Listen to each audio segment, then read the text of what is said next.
Apa itu tim Mawar dan mengapa sering diidentikan dengan Prabowo Subianto?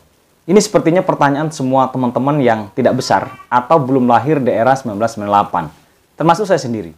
Memang tim Mawar ini sering muncul di momen menjelang pemilu seperti saat ini, termasuk pada tahun 2014 lalu. Tim Mawar ini dianggap salah satu cacat sejarah Prabowo atau bahkan dosa masa lalu. Bahkan dianggap pelanggaran HAM berat. Tim ini menculik puluhan aktivis 98. Sebagian sudah balik dalam keadaan hidup dan sebagian lainnya hilang entah kemana sampai hari ini. Masih hidupkah atau sudah tewas? Lalu, di mana hubungannya dengan Prabowo? Dalam kesempatan ini, saya ingin sedikit membahas tentang tim Mawar dan Prabowo ini.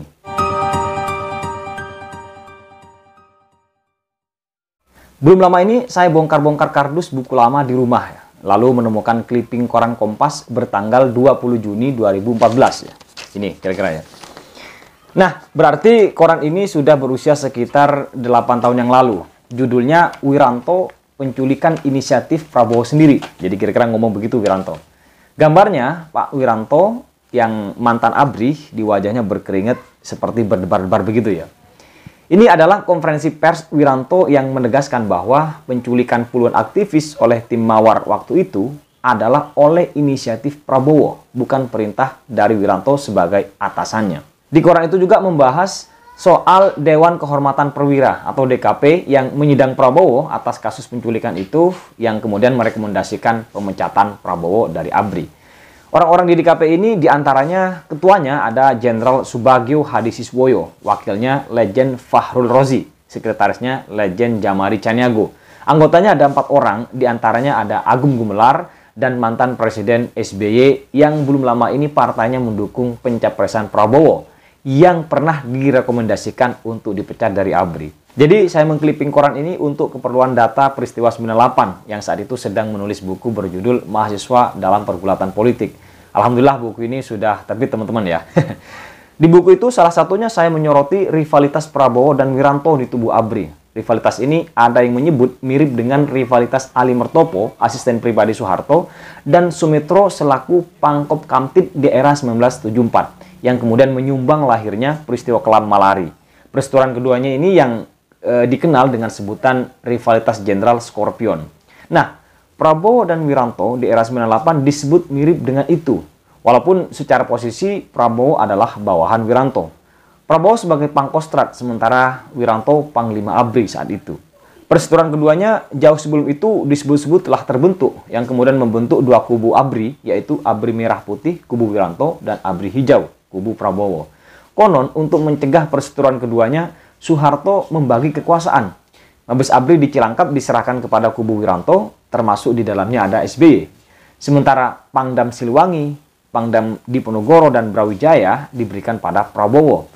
Dengan begitu, Soeharto tidak khawatir adanya kudeta dari para tentara tersebut. Lalu, apa itu tim Mawar? Baik, kita mulai. Tim Mawar ini adalah tim kecil di Kopassus Grup 4 yang dibentuk pada Juli 1997, dipimpin oleh Mayor Infanteri Bambang Kristiono. Tim ini memiliki 11 orang anggota, diantaranya Kapten Infanteri Mustajab, Kapten Infanteri Nugroho Sulistyo Budi, Kapten Infanteri Julius Stefanus, dan seterusnya. Saat pembentukan tim Mawar ini, Prabowo adalah Danjen Kopassusnya. Dia menjadi Danjen Kopassus mulai dari Desember 1995 hingga Maret 1998, lalu menjadi Pangkostrat. Salah satu yang dilakukan oleh tim Mawar ini adalah menculik aktivis di akhir kekuasaan Soeharto yang dianggap radikal. Maka diculiklah sebanyak 22 orang aktivis. 9 kembali dalam keadaan hidup, dan 13 lainnya hilang sampai sekarang. Yang kembali hidup diantaranya Andi Arief, Ketua Umum SMID, Solidaritas Mahasiswa Indonesia untuk Demokrasi. Dia kini menjadi kader Partai Demokrat. Ada almarhum Desmond Mahesa, yang justru menjadi kadernya Prabowo di Partai Gerindra ya.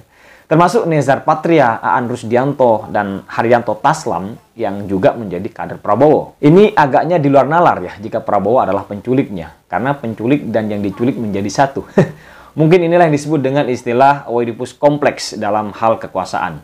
Sementara 3 orang yang hilang sampai sekarang, diantaranya ada Wiji Tukul, Noval Al-Katiri, Dede Hamdun, dan seterusnya. Ada yang memprediksi soal keberadaan mereka, ada yang memperkirakan masih hidup tetapi disembunyikan, karena kalau dilepas akan bercerita banyak. Namun, ada juga yang menganggap sudah dihabisi. Mantan Kepala Staf Kostrad 1998, Kiflan Zen, yang waktu itu Pangkostradnya adalah Prabowo, pernah mengaku mengetahui nasib dari 13 aktivis yang hilang itu. Dia mengatakannya dalam sebuah debat di TV One pada tanggal 28 April 2014. Kiflan juga mengaku siap bersaksi jika ada panitia yang dibentuk untuk kembali menyelidiki kasus hilangnya para aktivis itu. Nah, setelah Soeharto tumbang, kekuasaan diberikan pada Habibie. Maka tim Mawar dituduh bersalah atas penculikan aktivis itu. Lalu dilakukanlah sidang Mahkamah Militer. Bambang Kristiono divonis 22 tahun penjara dan dipecat dari anggota TNI. Wakil-wakilnya juga divonis 20 bulan penjara dan juga dipecat dari TNI. Poinnya, tim Mawar dianggap bersalah. Meski Prabowo sendiri mengaku tim itu untuk kepentingan bangsa yang lebih besar. Persoalannya, apakah penculikan itu perintah Prabowo sebagai Danjen Kopassus atau tidak? Dalam sidang Mahkamah Militer itu, Bambang Kristiono mengatakan tidak ada perintah dari Prabowo terkait penculikan itu. Walaupun itu agak kurang masuk akal, karena ada tim kecil di Kopassus yang bergerak sendiri tanpa komando. Di militer mestinya bergerak dengan komando, apalagi pasukan seelit Kopassus. Prabowo ketika ditanya soal keterlibatannya dalam penculikan itu saat debat Capres 2014 lalu, mengatakan agar persoalan itu ditanyakan kepada atasannya, yaitu Wiranto yang saat itu menjabat Kasat. Ya. Atas jawaban Prabowo inilah Wiranto lalu menggelar konferensi pers ya, yang ada di koran Kompas ini ya. Yang tadi poinnya adalah Wiranto mengatakan bahwa dia tidak memberikan perintah. Semua tindakan tim Mawar itu dalam menculik aktivis adalah inisiatif Prabowo, kata Wiranto. Wiranto juga menepis adanya perseteruan antara dirinya dengan Prabowo, bahwa pembentukan DKP itu untuk memastikan sejauh mana keterlibatan Prabowo dalam kasus penculikan aktivis 98. Bagi Wiranto, untuk apa bersaing dengan Prabowo? Karena secara pangkat dan jabatan dia ada di atas Prabowo. Dia jenderal sementara Prabowo masih letnan jenderal. Wiranto bahkan mencicipi Panglima ABRI sementara Prabowo mentok di Pangkostrat. Bahkan di momen yang lain, Wiranto mengatakan justru merestui Prabowo menjabat Pangkostrat ya, ketika dia pindah dari Danjen Kopassus. Kalau mau memotong karir Prabowo, kata Wiranto, mestinya dia tidak menyetujui itu. Walaupun dalam pelantikan Prabowo, Wiranto tidak hadir juga. Suryo Prabowo, juru bicara Wiranto waktu itu, merespon konferensi pers Wiranto bahwa sebetulnya ada upaya dari Wiranto untuk menjegal karir Prabowo dan melakukan upaya pembunuhan karakter atau karakter assassination. Bahkan termasuk pembentukan DKP itu, kata Suryo Prabowo, adalah produk politik Wiranto untuk menghabisi karir Prabowo. Dewan Kehormatan Perwira atau DKP dibentuk pada 14 Juli 1998. Lalu menyidang Prabowo pada tanggal 10, 12, dan 18 Agustus 1998. Kemudian pada tanggal 21 Agustus 1998 memecat Prabowo. Pada bulan Juli 2018 lalu, ada bocoran dokumen rahasia yang dirilis oleh Arsip Keamanan Nasional Amerika Serikat. Arsip ini mengungkap peristiwa seputar reformasi sepanjang Agustus 97 hingga Mei 99. Salah satunya mengatakan bahwa penculikan aktivis 98 itu adalah perintah Prabowo yang disuruh oleh mertuanya, yaitu Soeharto. Sempat ramai soal desakan pemanggilan Prabowo oleh Komnas HAM saat itu, tetapi sepertinya tidak terjadi. Sebelum dipecat, Prabowo sempat dicurigai juga akan melakukan kudeta menjelang transisi dari Soeharto ke B.J. Habibie. Konon saat itu Prabowo disebut mengonsentrasikan pasukan di beberapa tempat. Pengonsentrasian pasukan ini disebut tidak konstitusional dan sempat menunda pelantikan Presiden B.J. Habibie. Tapi saat diwawancari oleh majalah Gama edisi Februari 1998, Prabowo mengatakan bahwa pasukan itu justru untuk mengamankan Habibie dari anarkisme massa.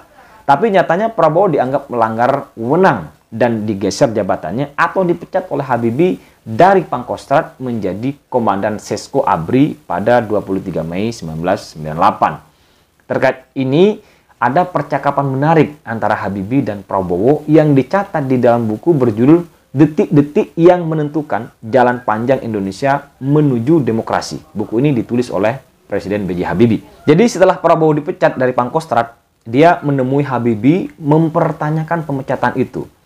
Prabowo bilang pada Habibie, ini suatu penghinaan bagi keluarga saya dan mertua saya, Presiden Soeharto. Anda telah memecat saya sebagai Pangkostrat, kata Prabowo. Anda tidak dipecat, tetapi jabatan Anda diganti, kata Habibie. Mengapa? Tanya Prabowo. Habibie mengatakan karena ada laporan dari Panglima ABRI, yaitu Wiranto, bahwa ada gerakan pasukan Kostrad menuju Jakarta, Kuningan, dan Istana Merdeka. Tapi kata Prabowo, dia bermaksud untuk mengamankan presiden. Tetapi itu adalah tugas pasukan pengamanan presiden yang bertanggung jawab langsung pada Pangap dan bukan tugas Anda sebagai Pangkostrad, kira-kira begitu, kata Habibie pada Prabowo. Presiden apa Anda ini, kata Prabowo ya. Anda naif, kata dia. Jadi dia disebutkan marah ya. Percakapan keduanya itu sangat memanas. Akhirnya staf khusus Presiden Sintong Panjaitan meminta Prabowo untuk meninggalkan ruangan Habibie karena akan ada tamu berikutnya. Lalu tak lama setelah pemberhentian dari Pangkostrad ini, Prabowo menjalani sidang di bulan Agustus 98 oleh DKP tadi itu, yang akhirnya pada 21 Agustus memecat Prabowo dari ABRI. Dengan berbagai alasan tentu saja, salah satunya adalah keterlibatannya dalam penculikan aktivis 98. Pertanyaannya, apakah Prabowo terlibat dalam penculikan oleh tim Mawar itu? Saya setuju dengan yang dikatakan oleh Munir saat berdialog dengan Fadlizon, bahwa dengan berbagai indikasi ini mestinya Prabowo dibawa ke pengadilan untuk dibuktikan. Jika tidak terlibat, maka kejahatan tim Mawar jangan lagi diidentikan dengan Prabowo. Tetapi jika terlibat, ya mestinya Prabowo dihukum saja. Karena hari ini yang ada itu hanyalah semacam indikasi-indikasi dan ya karakter assassination itu tadi.